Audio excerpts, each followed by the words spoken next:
بسم اللہ الرحمن الرحیم۔ السلام علیکم پیارے بچوں، ایزی پبلشر کی جانب سے خوش آمدید۔ غالب اردو جماعت چہارم، سبق نمبر 12، حوالدار لالک جان شہید، صفحہ نمبر 75 تا 77۔ حاصلات تعلم۔ اس سبق کو پڑھنے کے بعد طلبہ اس قابل ہو جائیں گے کہ لطیفہ سن کر پیغام کو سمجھ سکیں، محاورات کو جملوں میں استعمال کر سکیں، اسکول سے متعلقہ امور کے بارے میں درخواست لکھ سکیں، متن کو فہم سے پڑھ سکیں، متضاد الفاظ لکھ سکیں، کسی بھی واقعہ کہانی کو اپنے لفظوں میں بیان کر سکیں۔ سوچ کر بتائیں پاکستان میں سب سے بڑا فوجی اعزاز کون سا ہے؟ پاکستان میں سب سے بڑا فوجی اعزاز نشان حیدر ہے۔ یاد رکھیں، وطن عزیز کی حفاظت کرتے ہوئے اپنی جان قربان کرنے کے سلسلے میں اب تک 11 شہداء کو نشان حیدر عطا کیا جا چکا ہے۔ تلفظ سیکھیے۔ منجمد، منتظر، چوٹی، معمور، احوال، خاک میں ملا دیا، معرکہ، فرض اور جذبہ۔ کہانی کی پڑھائی کرتے ہیں۔ اس دن کارگل کی چوٹیوں پر درجہ حرارت -30 تھا، ہر طرف برف کی سفید چادر جمی ہوئی تھی، ہاتھ منجمد ہو کر ایسے محسوس ہو رہے تھے جیسے جسم کے ساتھ ہی نہ ہو۔ سردی اتنی زیادہ تھی کہ آنکھوں کی پتیوں پر بھی برف جمی جاتی تھی۔ پہاڑ کی چوٹی پر قادر پوسٹ کی حفاظت پر مامور حوالدار لالک جان نے پلٹ کر دیکھا تو اس کے 10-12 ساتھی اپنی اپنی جگہ فولاد کے مجسموں کی طرح مضبوطی سے ڈٹے ہوئے تھے۔ وہ اپنی مشین گنوں پر ہاتھ رکھے دشمن کی آمد کے منتظر تھے۔ یہ کارگل کی جنگ کا احوال ہے، جب حوالدار لالک جان شہید اپنی وطن کی حفاظت کے لیے دشمن کے راستے میں چٹان بن کر کھڑے ہو گئے۔ حوالدار لالک جان شہید پاکستان کے خوبصورت علاقے گلگت بلتستان کی وادی یاسین میں پیدا ہوئے۔ فوج میں بھرتی ہوئے تو انہیں ناردرن لائٹ انفنٹری میں شامل کیا گیا۔ وہ مئی 1999 میں اپنی یونٹ کے ساتھ کارگل پہنچے۔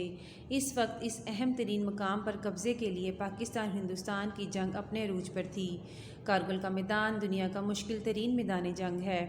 اس جگہ سارا سال برف جمی رہتی ہے، ٹھنڈی ہوائیں ہر چیز کو منجمد کر دیتی ہیں اور کبھی کبھی تو سانس لینا بھی مشکل ہو جاتا ہے۔ کارگل کی چوٹی اتنا مشکل مقام ہونے کے باوجود بہت اہم جگہ ہے۔ یہاں ہماری فوج کا رہنا اور اس جگہ کی حفاظت کرنا بہت ضروری ہے۔ دشمن اس راستے سے ہمارے ملک میں داخل ہو سکتا ہے اور وہ ماضی میں ایسی کوششیں کرتا بھی رہا ہے۔ اسی لیے جون 1999 میں پاک فوج نے اس مقام کی حفاظت کے لیے اپنے دستے بھیجے۔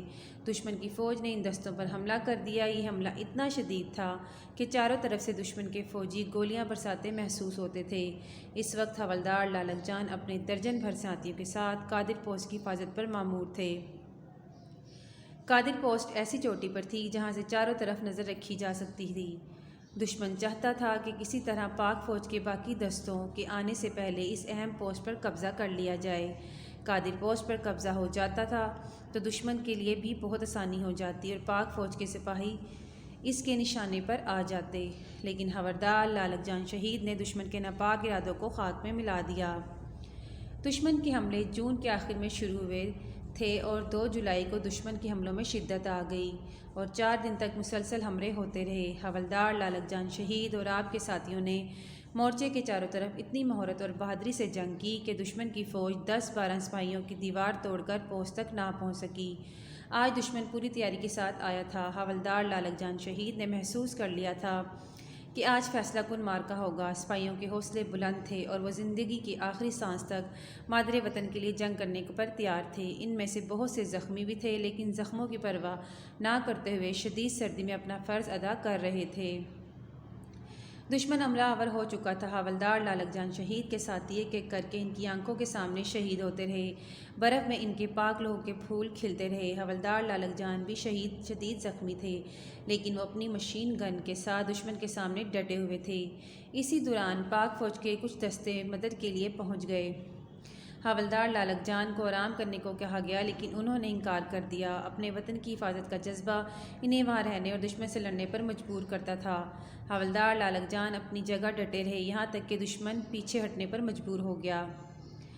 7 جولائی 1999 کو حوالدار لالک جان زخموں کی تاب نہ لا کر شہید ہو گئے۔ انہوں نے اپنی جان دے کر اپنے وطن کی حفاظت کی اور وہ اتنی بہادری اور مہارت سے لڑے تھے کہ ان کی شہادت کے بعد دشمن بھی ان کی تعریف کرنے پر مجبور ہو گیا تھا۔ اگست 1999 میں حوالدار لالک جان شہید کو ان کی بہادری اور مادر وطن کے لیے ان کی یادگار قربانی پر پاکستان کا سب سے بڑا فوجی اعزاز نشان حیدر دیا گیا۔ حوالدار لالک جان شہید ہو گئے اور جاتے جاتے قوم کے جوانوں کو پیغام دے گئے کہ حالات جیسے بھی مشکل ہوں، دشمن جتنا بھی طاقتور ہو، جب تک ہمارے جسم میں جان ہے ہم اپنے وطن کی حفاظت کریں گے۔ حوالدار لالک جان شہید کا تعلق کچھ فوجی یونٹ سے تھا، ان کا تعلق نادران انفنٹری یونٹ سے تھا۔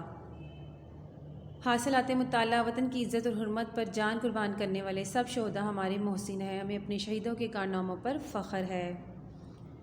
پیارے بچوں، ویڈیو دیکھنے کا شکریہ۔